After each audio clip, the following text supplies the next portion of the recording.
start with the NFL. Some big news finally out of Denver, Colorado. It's official.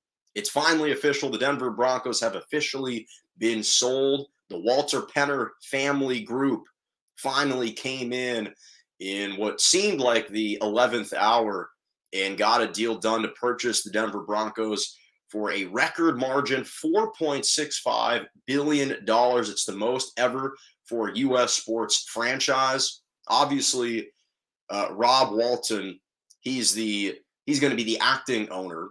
The Walton family is going to be the primary ownership group. And for some context, Walton's father, Sam Walton, the late Sam Walton, was the founder of Walmart, the huge retail conglomerate. And in addition, for Rob Walton, again, it's important to know all the context here, because when you're purchasing sports franchises, when they're sold, the seller wants to know everything about the buyer. Normally, these are long-lasting family-run businesses for years and years and years. And Rob Walton is the 17th wealthiest man in the world. He is valued at about $68.5 billion, give or take a couple cents. And his cousin Ann, is actually married to Stan Kroenke, who is the owner of the LA Rams. So this is a family that has had close ties to sports franchises before. Now, for the longest time, there was a huge, long legal battle that eventually got resolved. Initially, the late Canadian-American financier, Edgar Kaiser Jr., he was the owner of the Denver Broncos, and he sold the franchise to Pat Bowlen in 1984. Now, to maintain their initially agreed upon right to first refusal, when Pat Bowlen decided to turn around and resell the Denver Broncos several years ago, initially, Edgar Kaiser Jr. maintained, under the right to first refusal, the option of buying it back. Now, a judge ruled that that agreement was no longer valid, and so Pat Bowlen had to turn around in 2014, and he ultimately relinquished control of the franchise to Joe Ellis, because he was battling Alzheimer's, and he unfortunately passed away. Pat Bowlen did in 2019. So now Joe Ellis has officially sold it to the Walton-Penner family.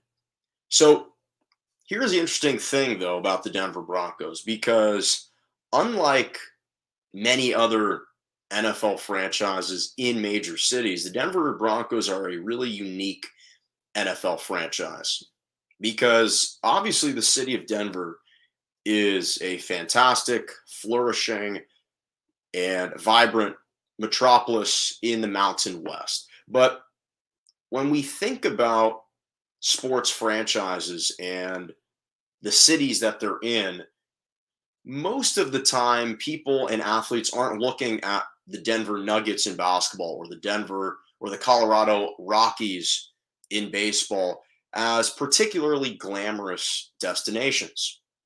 It's not that they aren't enjoyable cities, but it's not like free agents are necessarily demanding that they be traded to Denver.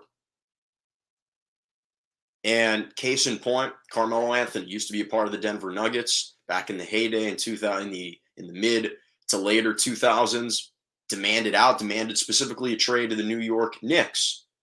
So he was traded there. You had Nolan Arenado, who was traded to the St. Louis Cardinals in baseball. You had Trevor Story decide to not sign a long-term deal with the Rockies, and he wanted out, and he ended up signing as a free agent with the Boston Red Sox. So he moved away.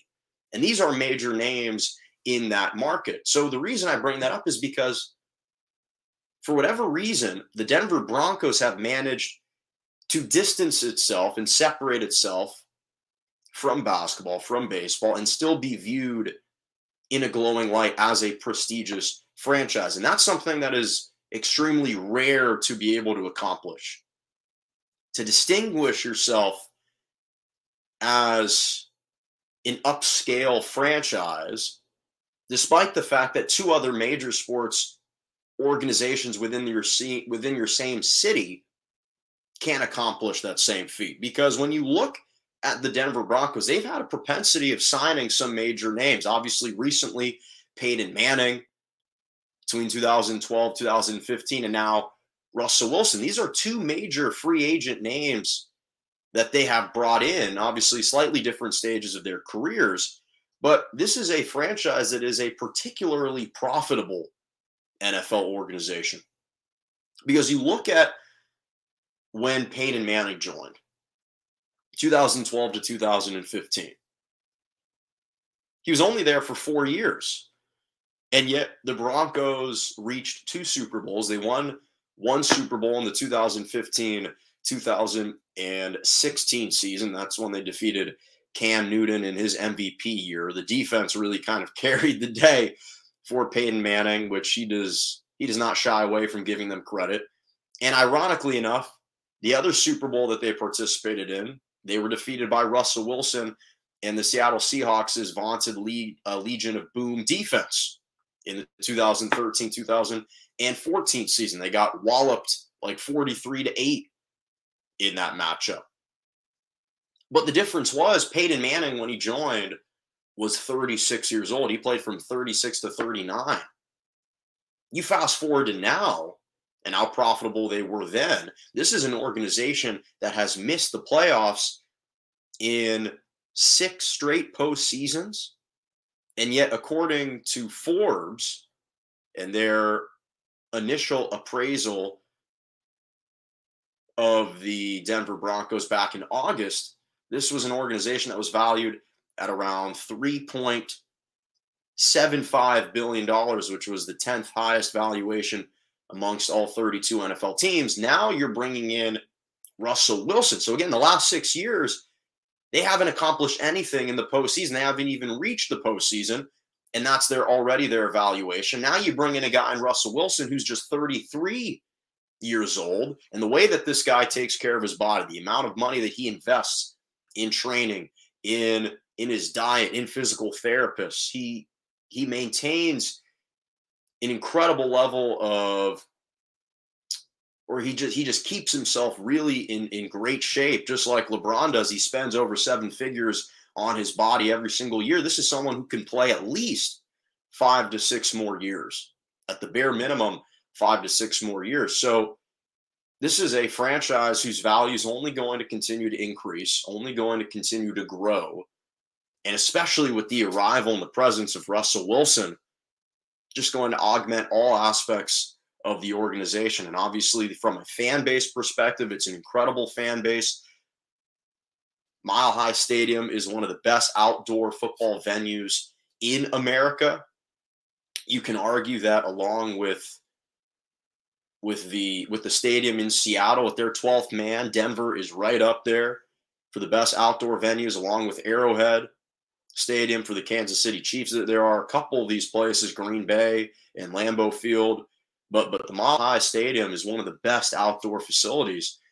And so I think that this is an organization that's just going to continue to skyrocket in valuation. I think it's an incredible sale for Pat Pullen and that family, and I guess Joe Ellis as well. But it's kind of hard to believe that after all this time, the Broncos have finally been sold. It feels like it took forever, and now we finally can tie a bow on that sale.